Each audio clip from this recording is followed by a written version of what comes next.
So I created a filmmaking rig for iPhone that takes 2 seconds to take it apart and put it back together. In that setup, you will have an access to your old variable ND filters that are just laying around, the ability to connect to the smallest SSD out there right now, because let's face it, Apple ProRes log, you definitely have to connect to the external SSD.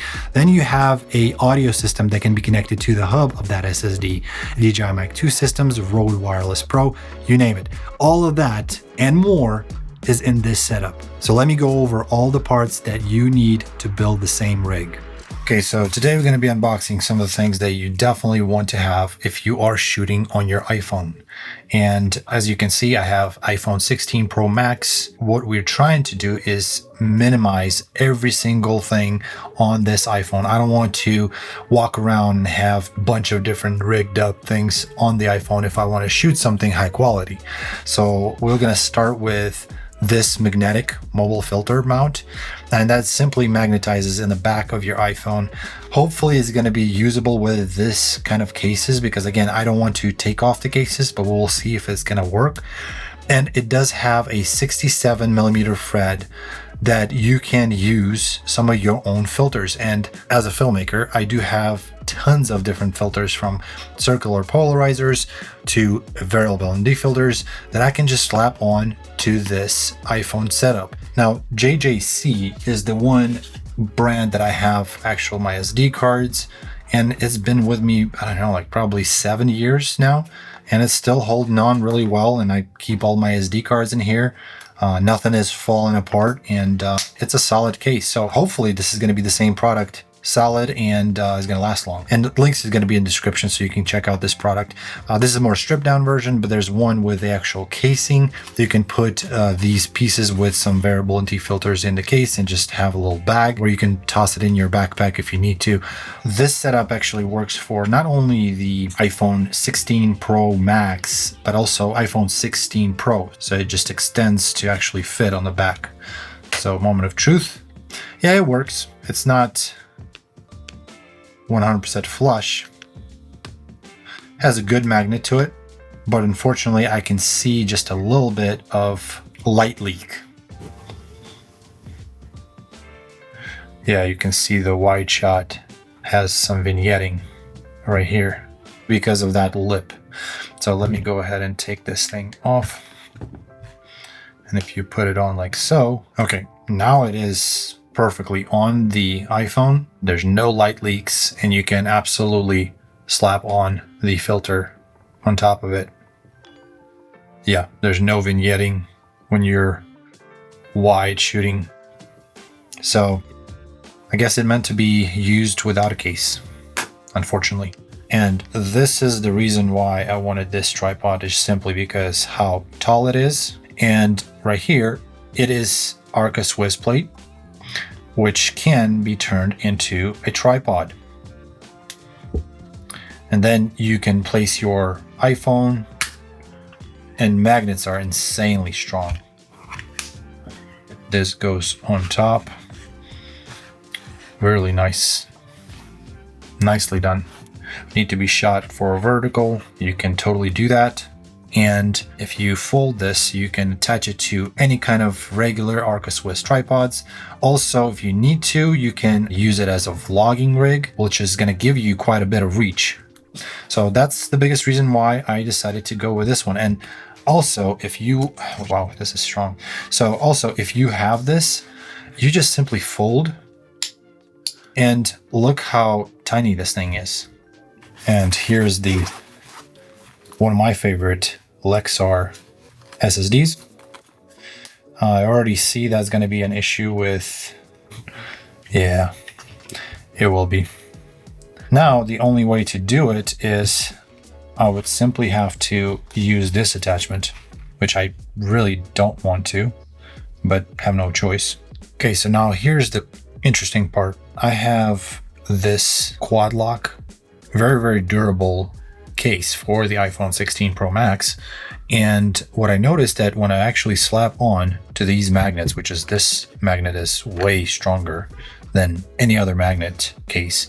So when I'm putting this quad lock case and I put this magnetic adapter for the lens filter and I go to the wide angle lens, there's really no, besides there's like a tiny bit, and if I just shift it just a little bit, there's no vignetting. So there's no obstruction of the vision for that lens, and it works really well. So let me go ahead and see what it looks like when I actually add the variable ND filter. It's 67 thread, which is perfect for this one. And all it is just you tighten it.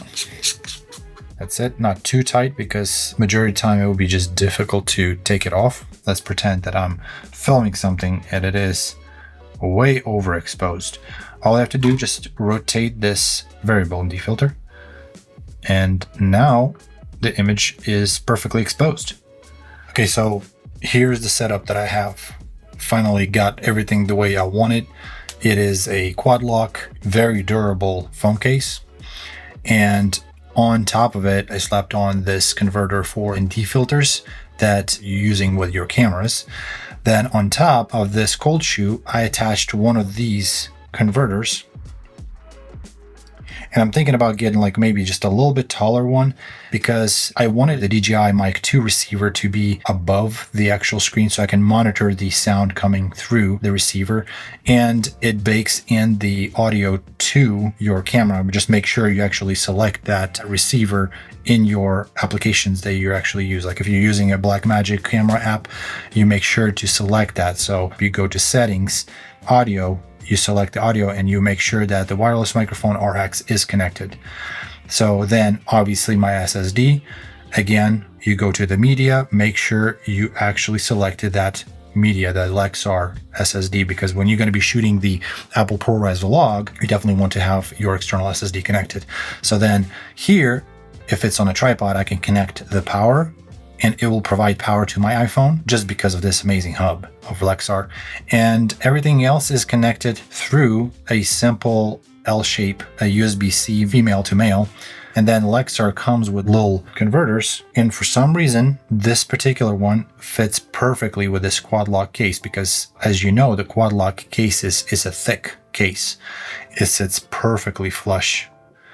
And it allows me to have a grip if I need to film this way.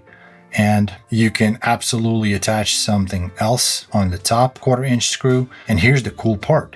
If I'm done with this setup and I don't want it, let's say I want to be like, okay, I need to use it as a phone really quick.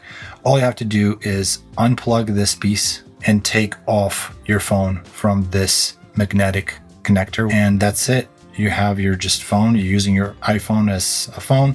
This you can just literally detach and just put it somewhere. And then when you're ready to rock and roll, you can take it out and just slap your phone like so, plug this piece in, and that's it. You're ready to roll with your ND filter to control everything. And yeah, this is my setup. Okay, so a different setup for Rode Wireless Pro, which as you can see on the bottom right here on the cold shoe. So I switch the mounting points from the cold shoe being on top. Now it is on the bottom, supporting the receiver of Rode Wireless Pro. On top, that just 1/4-inch, have like a little converter to the device that it comes with the Lexar hub. And of course, the Lexar hub is connected to the audio receiver. Everything goes into 2 different converters that are just make it more clean. And all you have to do is just slap the iPhone on this mag connector that have the variable ND filter attachment, plug that cord in, and you're good to go and you're ready to shoot. It is the fastest way to rig up your phone without doing any cages, none of that stuff. If you have a different option or different setups, please don't hesitate to let me in the comments below. I will check out your video. But other than that, fight me for it. But this is the fastest setup that you can possibly get, hands down. Fight me. Well, this is it. Hopefully this video was helpful for you, or maybe even inspirational for you to come up with something even better than this, which I highly doubt it. But if you do, put it down in the description below and let everybody know what your setup is. And if you have questions about these kind of accessories that I use for this rig, they all in the description down below so you can check them out yourself. If you love these kind of videos, geeking out about the kits and setups and camera and lenses, you should probably watch this video next. But other than that, thank you so much for watching, my friend, and I will see you in the next video. See ya.